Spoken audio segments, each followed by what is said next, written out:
So what we have done is we have created a set of applications which we believe are, fitting the use cases that you meet every day, like going to work by car, going to work by public transport. Also finding places, with Nokia Maps and to search, pulsing a great moment, me and my kids, visiting their mom's school in Hungary, to their grandmothers, sharing a moment, we call it in Pulse, or the Nokia Tracks product, which we can record something you do in a city or on a weekend. So essentially there's a whole set of products that basically will allow you to live a richer daily life, get informed about places, capture a moment, reflect it back. So it's really what we call, the 4 to 6 years of your life that you spend walking around, driving around, looking at places, finding places, meeting people. So it's a significant part of your day that our applications will cover. And how many people have used these applications so far? Nokia internal beta testers or whatever?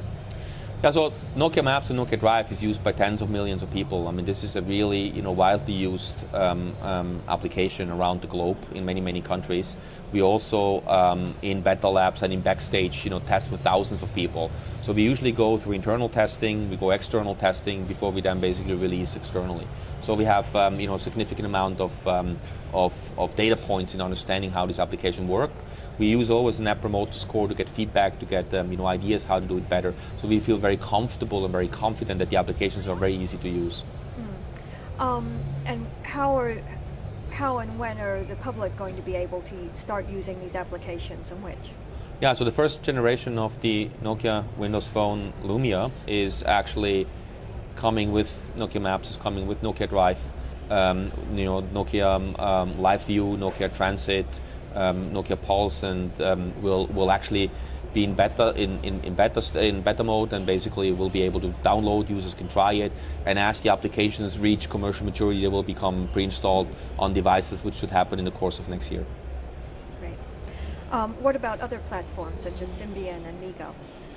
Yes, we basically have all the mentioned apps running on Symbian as well. Symbian is a core platform for us, so all of these applications work really well on Symbian, all Symbian 3 devices. Symbian is a very mature platform for us, mature in a very positive sense, because we do have a lot of ground covered over the many years on the Symbian platform. As an example, the new devices have mirror link integrated, so you can interconnect with the car. They have NFC in there, so we are quite sophisticated when it comes to the applications on Symbian. So we have very mature apps. For N9, same thing. We actually launched those apps for N9 as well. We cover all Nokia platforms. So people can go to beta labs or wherever and download versions of the apps, try them out, and start to add to them. Yes. Great. And are these free to use? Yes. So basically, the Nokia Drive app is a premium app that comes, pre-installed for free for the consumer with the Nokia handsets on all the devices. The same thing we're doing on Symbian, we're also going to do on Nokia Lumia. And the other apps are free as well. So today we are actually not charging for any of the apps on Nokia platforms. Do you have plans to do so in the future? We have plans to commercialize, more through advertisement rather than to charge for apps, right? I mean, at the end of the day, Nokia is running a solution business. We are basically selling devices that come with very rich experiences. So basically, our applications are part of the total, economic model of our devices. Are these applications the main thing that you're doing in the location and commerce business as far as handset capabilities go?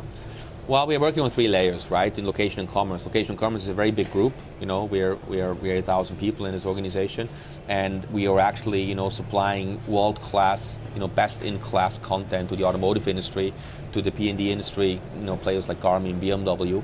We are also licensing the platform to other partners. Yahoo will actually switch completely to Nokia Maps by the end of the month on their mapping experience. We'll supply it to our colleagues at Microsoft.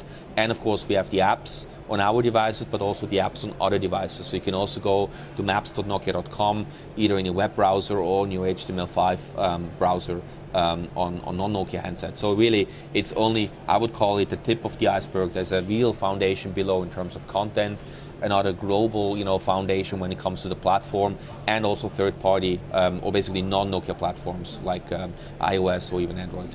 I mean, would these special apps such as public transport and Pulse also be available on competitors' devices within Windows Phone or other systems? Yes, so the idea is, when it comes to Windows Phone, is to make the Windows Phone ecosystem the strongest, smartphone ecosystem. That's our primary intent. At the same time, we want to, of course, build the best Windows Phone, phone, which actually we have done today with Nokia Lumia. I mean, there's actually no question that Nokia Lumia is the best implementation of Windows Phone. So we are basically trying to go and strengthen the Windows Phone ecosystem. That's why in future versions of Windows Phone we'll actually start to integrate our map platform into the actual OS, which will benefit everybody in the Windows Phone ecosystem. Yet at the same time, we will then, of course, build the best possible incarnation of our application on our own devices. When it comes to non-Windows phones, same thing. We will have a horizontal experience like maps.nokia.com. It's called the web horizontalization.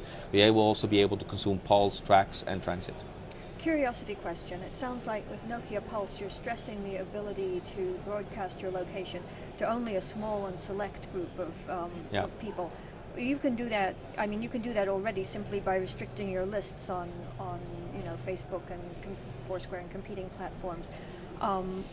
What is the thinking behind this? How would Pulse not become something where you all of a sudden you find that you had 200 friends? How will it not run away with people? Yeah, look, the first of all, how you build an application and how it compares to another application, you can't compare feature by feature. If you ask a person why is a Nokia Lumia better than another device, it is not something you can do quantitatively. You have to experience it. So Nokia Pulse has been built as an experience for that very use case. While Facebook and other social networks, they cover a plethora of use cases and don't nail that particular use case. Also, it is not called circles or group for a reason. It's called Pulse because the object is the actual star. It's the object that actually wraps location, wraps personality, wraps comment, and wraps place content. So when I take a picture of my kids in Harvard Yard, and I basically then publish it to my, my mother and my mother-in-law, they can comment it and they can click in the back. They get contextual information about Harvard Yard, which is something that they find interesting. And of course, at the same time as I pulse, I reveal my location to my friends, and then basically, but only within the group. Now, if a group gets too big and too unyieldy, you will stop the group. It's like you go to a party.